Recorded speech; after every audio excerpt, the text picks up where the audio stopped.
तो नमस्कार दोस्तों, स्वागत है आप सभी का एक नई वीडियो में। दोस्तों आज हम शुरू करने जा रहे हैं आमेर के इतिहास की सीरीज। दोस्तों ये आमेर के इतिहास का हमारा पहला वीडियो है। दोस्तों आमेर का इतिहास, दोस्तों तेजकरण या दुल्हेराई, ये दोस्तों कछावा वंश आमेर के लिए बहुत ही महत्वपूर्ण रहा है दोस्तों। तो कछावा वंश का जो संस्थापक है वह तेजकरण या दुल्हेराय को माना जाता है। दोस्तों ये नरवर एमपी से था। दोस्तों इसने 1137 से 1007 ईस्वी में बड़गुजरों को हराकर दौसा पर इसने अधिकार कर लिया था। दोस्तों दुल्हेराय की जो पत्नी थी सुजान कुंवर, वह दौसा से ही थी। दोस्तों इसने प्रारंभिक राजधानी दौसा को बनाया।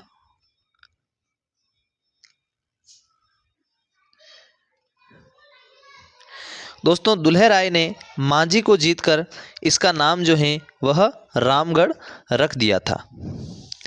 दोस्तों इसने यहाँ पर जमाय माता का मंदिर बनवाया था, जमवाय माता का मंदिर। दोस्तों जमवाय माता को बुड़वाय माता भी कहा जाता है, बुड़वाय माता।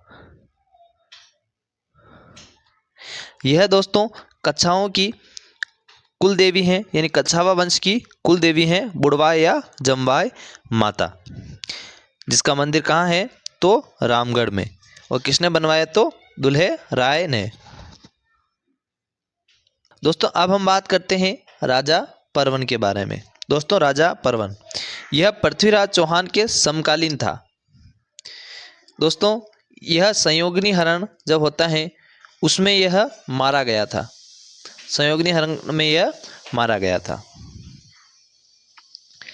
इसके बाद दोस्तों कोकिल देव इसने भट्टी सुसावत मीणा को हराकर आमेर पर अधिकार कर लिया था और यहीं से हमारा आमेर का इतिहास शुरू होता है। दोस्तों इससे पूर्व आमेर पर मीणाओं का अधिकार था, लेकिन मीणा जनजाति को हराकर, मीणा के भट्टी सुसावत को हराकर कोकिल देव आमेर पर अधिकार कर लेता है। दोस्तों 1207 में आमेर को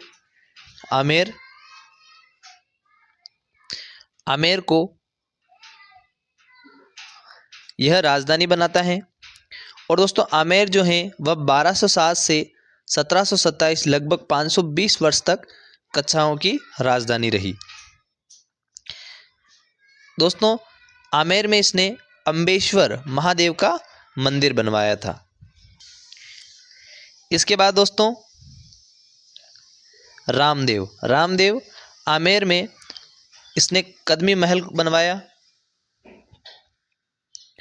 दोस्तों यहाँ पर यानी इसी कदमी महल में आमेर के राजाओं का राज तिलक होता था। और दोस्तों आमेर के राजाओं का राज तिलक मीणा जनजाति द्वारा किया जाता था, यानी मीणा आमेर के राजाओं का राज तिलक करते थे। दोस्तों पृथ्वीराज कछवाहा, इसने दोस्तों खानवा के युद्ध में महाराणा सांगा का सहयोग किया था। इसके समय दोस्तों आमेर बारह कोटड़ी के नाम से प्रसिद्ध हुआ था। दोस्तों इसके समय कृष्णदास पहेरी ने गलता में राम स्नेही संप्रदाय की स्थापना की थी। इसके बाद दोस्तों रतन सिंह, इसने शेरशाह की अधीनता स्वीकार की थी। तो ये था दोस्तों आमेर के इतिहास का हमारा पहला वीडियो, कछवा वंश के तेजकरण से कछवा वंश के रत्न सिंह तक। अब दोस्तों कल हम पढ़ेंगे भारमल से मान सिंह तक का इतिहास। ये वही मान सिंह कछवा है दोस्तों जिसने महाराणा प्रताप को अकबर की अधीनता स्वीकार करने के लिए यह समझाने आया था और हल्दीघाटी युद्ध में भी महाराणा प्रताप से लड़ा था। मिलते हैं दोस्तों नेक्स्ट वीडियो में, तब तक के लिए जय हिंद, जय भारत, वंदे मातरम।